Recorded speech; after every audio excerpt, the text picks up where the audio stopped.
મટોડા પ્રાથમિક શાળામાં કન્યા કેળવણી મહોત્સવ યોજાયો. બાલવાટિકા અને ધોરણ 1માં નવા વિદ્યાર્થીઓને પ્રવેશ અપાયો. સાણંદ તાલુકાના મટોડા ગામની પ્રાથમિક શાળામાં આજે કન્યા કેળવણી મહોત્સવ અને શાળા પ્રવેશોત્સવ કાર્યક્રમ યોજાયો હતો.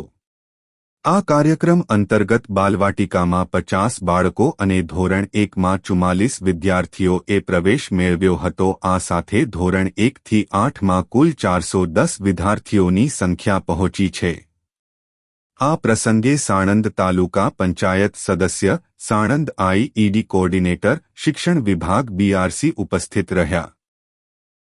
તેમની સાથે આરોગ્ય વિભાગના અધિકારીઓ, આંગણવાડી સ્ટાફ, ગામના સરપંચ અને ગ્રામજનો પણ હાજર રહ્યા હતા.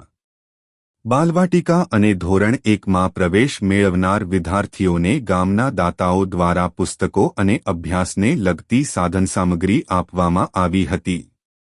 આ સામગ્રી મેળવીને વિદ્યાર્થીઓમાં ઉત્સાહ જોવા મળ્યો હતો.